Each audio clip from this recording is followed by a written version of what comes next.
सर्वसामान्यांच्या मनामध्ये मंगल कार्य, कुलधर्म कुळाचार, नवरात्र, श्राद्धकर्म इत्यादी बाबतीत अनेक शंका असतात. तर त्याविषयी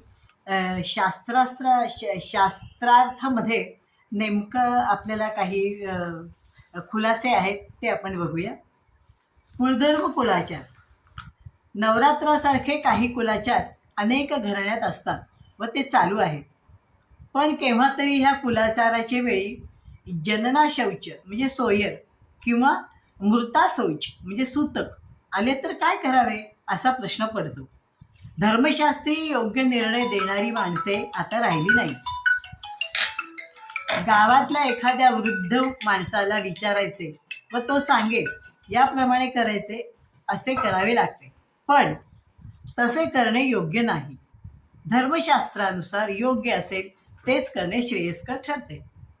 नवरात्र सुरू होण्यापूर्वी अशौचालय व महानवमीपूर्वी अशौच संपत असेल तर त्यानंतर 7, 5, 3 अथवा 1 दिवस जेवढे दिवस मिळतील तेवढे दिवस नवरात्र करावे.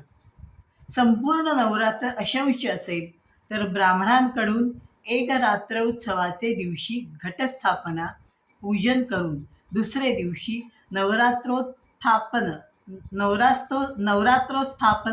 यांचेकडून करवावे. ब्राह्मण सुवासिनी भोजन व सप्तशती पाठ करू नये. अन्नाचा नैवेद्य समर्पण करू नये. दुधाचा नैवेद्य करावा. नवरात्र उपोषणाचा कुलाचार असेल तर स्वतः अथवा पत्नी, पुत्र इत्यादींनी उपोषण करावे. नवरात्रोत्थापनही ब्राह्मणांकडूनच करवावे. नवरात्र प्रारंभानंतर अशौच आले तर नवरात्र उठेपर्यंत वरीलप्रमाणे करावे. खंडोबा नवरात्राचेही याप्रमाणे समजावे. नवरात्र शब्दांचा अर्थ बघूया. नवरात्र म्हणजे 9 दिवस किंवा 9 माळा अशी समजूत आहे. क्वचित 8 किंवा 10 दिवस येतात. अशा वेळी असे कसे म्हणून लोकात चर्चा होते. 9 दिवस व रात्रीचा कुळाचार म्हणजे नवरात्र असा या शब्दाचा अर्थ नाही, तर अश्विन शुद्ध प्रतिपदेपासून महानवमीपर्यंत केले जाणारे कर्म म्हणजे घटस्थापन आणि नंदादीप इत्यादी म्हणजे नवरात्र असा नवरात्र शब्दांचा अर्थ धर्मसिंधुकारांनी दिला आहे. म्हणून त्यात दिवस किती म्हणजे कोणी 8 आहे का 9 आहे का 10 आहे हा प्रश्न येत नाहीये. नवरात्रामध्ये अनेक जणांचे घरी नवरात्र सुरू झाल्यापासून उठेपर्यंत रोज उपोषण असते. असे उपोषण महानवमीचे दिवशी सकाळी नवरात्रोत्थापन होईपर्यंतच करावे. त्यानंतर नवमीचे दिवशीच उपोषणाचे पारायण करावे. त्यानंतर महानवमीचे दिवशी उपोषणाचे पारणे करावे. हरतालिका, वटपौर्णिमा इत्यादी दिवशी अशौच असेल तर स्त्रियांनी पूजन करू नये.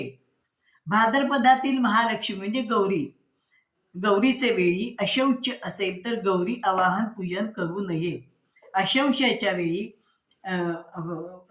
अशौचामुळे यावेळी करता आले नाही म्हणून कोणी पुढे अश्विन महिन्यात गौरी पूजन करतात ते युक्त नाही. तसे करू नये. अशा प्रसंगी त्यावेळी त्याचा लोप करणे म्हणजे ते न करणे युक्त होय. याचप्रमाणे गणेश चतुर्थीही आहे. अनंत व ललिता पूजन ब्राह्मणांकडून करावे. या व्रताचा लोप अथवा पुढे केव्हा तरी करणे असे करता येत नाही. नूतन गृहप्रवेश म्हणजे व्यवहारिक. काही वेळा नवीन घर बांधून तयार होते पण पुढे 2-4 महिने वास्तुशांतीचे मुहूर्त नसतात. शहरात जागेची अडचण असते. अनेक वेळा जागा सोडण्याबाबत घरमालकांचा तगादा असतो. तर काही जण स्वतःचे घरात राहण्यास उत्सुक असतात. कारणेही अनेक असतात पण वास्तुशांती करता मुहूर्त नसतो.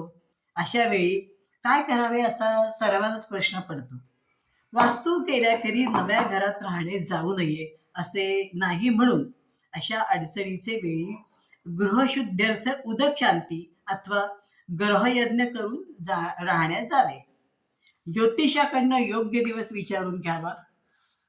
त्या दिवशी प्रथम हळद कुंकू पाणी भरलेला तांब्या, थोडे तांदूळ व देवाचा फोटो एवढे प्रथम उभयतांनी दाम्पत्यांनी नव्या घरात नेऊन ठेवावे व नंतर बाकी ते सामान न्यावे.